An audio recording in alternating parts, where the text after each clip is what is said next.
Can the new He-Man and the Masters of the Universe redeem the He-Man franchise? So the He-Man franchise isn't in a very good state right now, given the fiasco of Masters of the Universe Revelation series. However, there is a new show that came out, and once again they called it He-Man and the Masters of the Universe. This time, it's aimed at children, but we're all young at heart here, right? In my past videos, I gave my honest thoughts on the Masters of the Universe Revelation series, as well as quantified how misleading the trailer was. But I also released an unbiased reaction video to the trailer of this series as well, which I gave a pretty positive reaction to. Okay, so let's get on with it and keep it short and sweet. So, I came into this already expecting great animation, as I explained in my trailer reaction video. And you know what? I was not disappointed. The quality of the art and the animation is just awesome. Sure, they do try to follow trends with gaming like in Fortnite or Overwatch, even with some of the sequences throughout the series. However, this never really gets in the way or takes you out of enjoying the show. But I have noticed that the style is either a love it or hate it kind of style. So, comment down below if you love it or hate it. Personally, for me, I'm in team love it. I gotta say that Mattel went all out on the animation budget, with most of the action sequences coming out like a fully fledged movie like How to Train Your Dragon or even maybe Toy Story Part 2 or 3. And there's also this part at the end of the episodes where they flash this concept art in black and white, and suffice it to say, they are beautiful. So I hope you watch out for them. Of course, no series is perfect, and on the animation standpoint, there were sequences that I would say were overused, and that you'll really notice it, especially if you binge watch it. However, it is really nice to look at, so that's a plus. But the new series isn't just great to look at,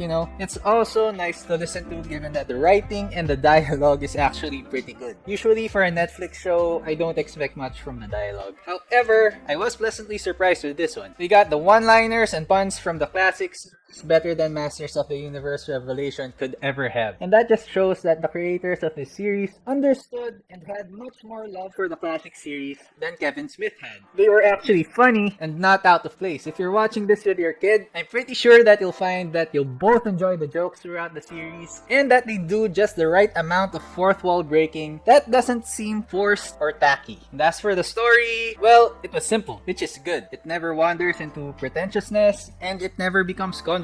I have to say though that I was surprised with some of the episodes. They were definitely darker than what would have been expected from a kids show. But as I watched the series continuously, there was this natural flow to it, and binge watching it didn't seem like a chore, or you never get the urge to stop in the middle of an episode for a break or something, unless you really had to pee. That said, the pacing was good, but not perfect. The first few episodes had really fast pacing, sometimes rushed, but it slows down in the middle, sometimes too slow. There are some Deus Ex Machina moments, but they aren't too glaring, and they don't really take you out of your sense of disbelief. The build up to the ending was great though, and I felt that there were some things lacking in the ending, but it set up a season 2 perfectly, which I do hope they get. Given that this is a reimagining of the original series, it took some liberties, like race swapping, gender swapping, and age swapping for some of the characters. This actually caused some stir with the classic fans, but this isn't really the classic canon, so I never really felt that it was out of place. The characters were actually pretty well done, and as I watched through the series, the character dynamics actually reminded me of a sort of Avatar plus Voltron kind of dynamic. Anyway, it worked. Adam, despite his looks when not in He-Man form, is actually a capable character. He can do a lot as He-Man, don't get me wrong, but you never see him as a static character bungling his way throughout the series. You get some real Aang vibes with Adam, with He-Man form as his Avatar form. And like Adam, you'll get some Katara vibes with Tila, Sokka vibes with Duncan, and Toph vibes with Grass. For Cringer, you actually get a mix of both Iroh and Zuko. It's a kind of vibe that's good. Don't worry about Cringer, he's fine. Of course, great protagonists should always be balanced out with great antagonists. And again, I think that they got it spot on. I wish that it was Mark Hamill playing Skeletor here because he gives out real Joker vibes. Plus, some of the best and funniest lines actually come from him. That said, the VA of Skeletor or Keldor did an awesome job here. For Evelyn, Trapjaw, and Beastman, they were actually pretty good, especially for Evelyn and Trapjaw. The character dynamics for the antagonists is actually what you would expect from 4 power-hungry people, which is surprisingly very true to life.